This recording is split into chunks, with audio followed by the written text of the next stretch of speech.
કહેવતો આપણા માનવ સ્વભાવની કરોડરજ્જુ છે. માણસ માણસમાં ફેર છે. લગ્નના શરૂઆતના દિવસોમાં ઘણા જોડાને જોઈને એવું લાગે છે કે કાગડો દહીં થરું લઈ ગયો. ગાજરની પીપુડી વાગી ત્યાં સુધી વાગી, નહીં તો કરડી ખાધી.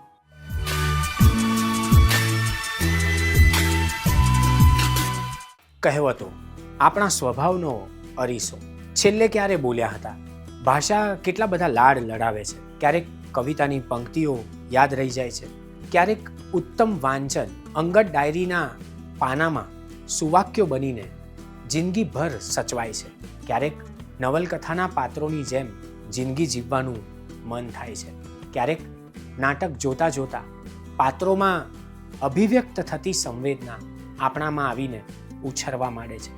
ભાષા પહેલેથી જ આવી છે, એમાંય કહેવતોમાં સચવાયો છે માણસના મનનો અજંપો. અરીસાની એવી બાજુ છે કહેવતોમાં કે જે સ્વભાવનો ચહેરો લગોલગ દેખાડે છે. કહેવતો આપણા માનવ સ્વભાવની કરોડરજ્જુ છે. એ વર્ષોથી પાકીને પરિપક્વ થયેલી છે. માણસો બદલાય છે, પણ કહેવતો માણસોને આજે પણ અકબંધ બેસી જાય છે. સ્વભાવનો ભાષાકોશ છે કહેવતો. જુઓ, એક પછી એક ઉલટથી યાદ આવતી કહેવતો આપણા વડીલો વાત વાતમાં બોલી કાઢતા હતા. યુવાનો માટે એના અર્થ સમજવા કે સમયસર વડીલોને કહેવતો કેવી રીતે યાદ આવતી હશે એવું આશ્ચર્ય તો થતું જ હશે. પણ એ વડીલો પાસે સહિયારા સંબંધોનો અદ્ભુત સંપીલો સ્વભાવ હતો અને એમાંથી સહજ ઉદ્ગાર સ્વરૂપે કહેવતો નિસરતી. માનવ મનના છૂટા છવાયા આત્મકથાના પાના જેવી આ કહેવતો આજે પણ રમૂજ પેદા કરે છે. એટલી જીવંત અને સચોટ છે. કહેવતોને સાંભળીએ તો કાનમાં કેડબરી ખાતા હોઈએ એવી અનુભૂતિ થાય. ઘણા માણસો વાતે વાતે સલાહ આપવાના નિષ્ણાત હોય. કુંભાર કરતા ગધેડા ડાયા અને વળી બહુ ડાયા બહુ ખરડાય. માંડ એક વાર એના હાથમાં સોગઠી આવે અને રૂઆબ મારવામાં બાદશાહનો સાળો બની જાય, જાણે કૂતરાના મોંમાં હાડકું આવ્યું. વળી આપણને ખબર હોય કે એનામાં કશો દમ નથી, છતાં કાણાને કંઈ કાણો થોડો કહેવાય, તોય કાળા એટલા ભૂતના શાળા નહીં. કેટલાય સારા શાળા આ જગતમાં જોવા મળે છે. એ તો કારેલાને વળી પાછા લીમડા પર ચઢાવેલા. માણસ માણસમાં ફેર છે. લગ્નના શરૂઆતના દિવસોમાં ઘણા જોડાને જોઈને એવું લાગે છે કે કાગડો દહીં થરું લઈ ગયો. પરંતુ વર્ષો પછી ભોળાનો ભગવાનવાળી કહેવત પણ સાચી ઠરે છે. તો વળી મહાદેવને કોણ વખાણે? એની તો આપણને ખબર જ છે. કરવા ગયા કંસાર ને થઈ ગઈ થૂલી. પૂરી ફાટીને પૂરણ રહ્યું. આખી પૂરણપોળીમાંથી ખાતા કેટલાને આવડે છે? કાગડો મોરની ચાલ ચાલવા જતા પોતાની ચાલ ભૂલી ગયો એનું શું? નકલમાં અક્કલ ક્યાં હોય છે? સરકારના ધોળે દાડે તારા બતાવવાના નુસ્ખાઓથી આપણે ટેવાઈ ગયા છીએ. ખરા બપોરે બણગું ને પોપાબાઈનું રાજ. માત્ર સરકારમાં જ આવા માણસો છે એવું કોણે કહ્યું? કેટલાકના હાથમાં જશની રેખા જ નથી હોતી, ખાતર પર દિવેલ જ થાય. એવા લોકો ખીચડી ખાઈને કાજી ઓટલે બેઠા એ જ સાર્થક કરે છે.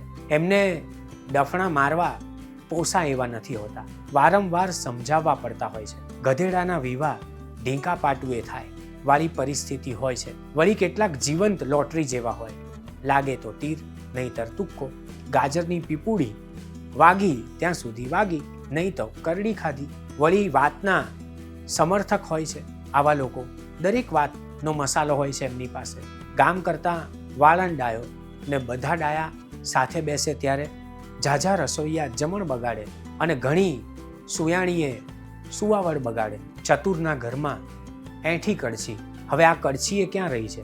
આપણા રસોડાનો એ સમય જ જતો રહ્યો. ચમચો બોલવું નવી પેઢીને સારું લાગે છે. જૂનું કપડું રસોડામાં પવિત્ર રીતે વર્તાય ત્યારે મસોતું થઈ જતું. અને રોટલી કરતાં કરતાં અટામણનો લોટ જુદો કાઢવાની પ્રથા આજે પણ પરંપરાને સાચવીને નવું આવકારતા ઘણા ઘરોમાં છે જ. હવે તો અટામણનો લોટ નવી વહુઓને મથામણના પ્રયોગ જેવો લાગે છે. ડાહી સાસરે ના જાય અને ગાંડીને શિખામણ આપે. પાછી બધાને સરખી જ સલાહ આપે કે તારે રોટલાનું કામ કે ટપ ટપનું. કરકસરની માત્રા અને કંજુસાઈ પૂર યુવાનીમાં ખીલે એવા લોકો તપેલીએ લાવે ને વાટકીએ ખાય. કવિને ત્યાં લગ્ન હોય તો લગ્નની આગલી રાત્રે કવિ સંમેલન રાખે. કવિ સંમેલન લગ્નની આગલી રાત્રે ન રખાય અથવા રાખ્યું હોય તો એ રાત છૂટાછેડાની આગલી રાત અનાયાસે બની જતી હોય એવું પણ બને. પરંતુ ઢોલીને ઘેર વિવાહ તે છંદે છંદે નાચે. દાઢીની દાઢી ને સાવરણીની સાવરણી. દાળ ભેગી ઢોકળી પણ ચડી જાય. જ્ઞાતિએ કહેવતોમાં સમાવીને ચિતારે રંગ રાખ્યો છે. ચાર મળે નાગર તો અક્કલ કે સાગર, ચાર મળે દરજી તો વાતોના ગરજી. કેવી અદ્ભુત કહેવતો આપણી પાસે સચવાઈ. કહેવતોના છૂંદણા છૂંદવા જેવા હોય છે. કહેવતો છેલ્લે પાટલે નથી બેસતી, એ તો જમીનમાં દાટે ત્યાંથી પણ બોલે. ટોપી ફેરવવી જેવી કહેવતોની સાથે જ યાદ આવે છે બીજી એક કહેવત. ટોપીમાં 3 ગુણ, નહીં વેરો નહીં વેટ, બાવો બાવો રાહુ કરે ને સુખે ભરીએ પેટ. આ કહેવતો જમાનાની જબાનની છે. દુઃખમાં સાથે ઊભો રહે અને મદદ કરે તે સગો છે.